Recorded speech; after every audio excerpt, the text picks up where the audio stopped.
कश्मीर के पहलगांव में 28 लोगों को धर्म पूछ कर मार दिया गया। यानी जो मुस्लिम थे उन्हें छोड़ दिया और जो हिंदू थे उन्हें चुन चुन कर मारा गया। लेकिन यहाँ सवाल ये है कि इसमें नया क्या है। कुछ दिन पहले भी वेस्ट बंगाल के अंदर वक्फ एक्ट के प्रोटेस्ट के नाम पर हिंदुओं के घरों में आग लगाई गई, उनकी दुकानें जला दी गई, कुछ को जान से मार दिया गया और जो बचे वो इसलिए बचे क्योंकि वह अपनी जान बचाकर भागे और आज भी अपने परिवार के साथ टेंट्स में जी रहे हैं। तो आप ही बताइए, जो बंगाल में मारे गए या फिर जो कश्मीर के पहलगांव में 28 लोग मारे गए हैं, उनका धर्म पूछकर उन दोनों में डिफरेंस क्या है। इसी कश्मीर के अंदर कश्मीरी पंडितों का नरसंहार हुआ, लाखों कश्मीरी अपना घर छोड़कर रातों रात भागे, जो आज 35 साल बाद भी अपने घर वापस नहीं लौट पाए। तब भी मरने वाले हिंदू थे और मारने वाले का कोई मजहब नहीं था, और आज भी मरने वाले हिंदू हैं लेकिन मारने वाले का मजहब आज भी नहीं, क्योंकि हमारे ही देश में बैठे कुछ समझदार लोगों के अकॉर्डिंग आतंकवाद का कोई मजहब नहीं होता। तो पहलगांव में मारे गए उन 28 में से एक शुभम द्विवेदी की पत्नी की है बात, सुनिए, शायद आप में से कुछ लोगों के दिमाग की बत्ती जल जाए। जो उन्होंने कहा मैं एग्जैक्टली आपको बताता हूँ। शुभम द्विवेदी की पत्नी ने बताया कि जब एक व्यक्ति ने हमसे धर्म पूछा तो हम लोग समझे कि शायद वह मजाक कर रहा है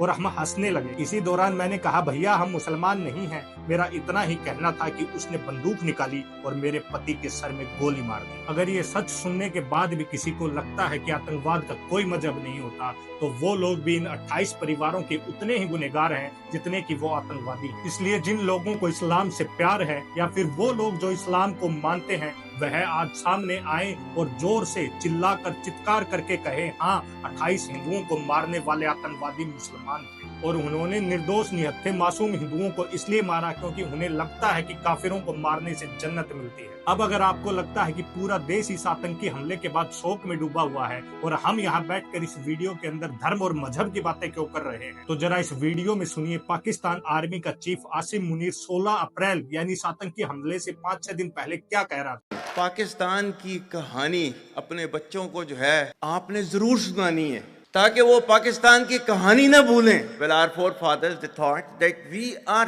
different from the Hindus in every possible aspect of life. Our religion is different, our customs are different, our traditions are different, our thoughts are different, our ambitions are different. That was the foundation of the two nation theory that was laid there. That we are two nations, we are not one nation. अब शायद आपको समझ आया होगा कि कश्मीर में आतंकवाद की जड़ में इस्लामिक रेडिकलाइजेशन है, इसलिए ये लोग टेररिस्ट नहीं इस्लामिक टेररिस्ट हैं। क्योंकि जब तक नफरत मजहब के नाम पर ना हो, कोई भी आतंकवादी इतना निर्दयी और इतना बेरहम नहीं हो सकता। और इस पूरे टेररिस्ट अटैक में साफ साफ दिखाई दे रहा है कि पाकिस्तान की आर्मी और वहाँ की खुफिया एजेंसी ISI का इसमें डायरेक्ट इन्वॉल्वमेंट है। क्योंकि जिस तरह की हरकतें टेररिस्ट ने की, उससे पता चलता है कि वो फुल्ली ट्रेंड थे। जैसे एक टेररिस्ट ने जब एक व्यक्ति को गोली मारी तो उसकी पत्नी ने कहा कि मुझे भी गोली मार दो, तो टेररिस्ट ने कहा कि हम तुझे नहीं मारेंगे, जाओ और मोदी को बताओ कि हमने क्या किया है। इस घटना से साबित होता है कि यह टेररिस्ट हाईली ट्रेंड थे। इनका एम इनको क्लियर था कि किसे मारना है, किसे छोड़ना है और किसके जरिए क्या मैसेजिंग देनी है। इसलिए इन आतंकियों का सफाया तो जरूरी है ही, उसके साथ साथ जरूरी है पाकिस्तान का परमानेंट इलाज। क्योंकि आप सोचिए, आपके घर के पास एक कूड़े का ढेर है जिससे हर रोज मच्छर आपके घर में आते हैं और बीमारी फैलाते हैं। तो आप उन मच्छरों को कितना भी मार लीजिए, चाहे कितना भी ऑल आउट या कछुआ छाप अगरबत्ती जला लीजिए,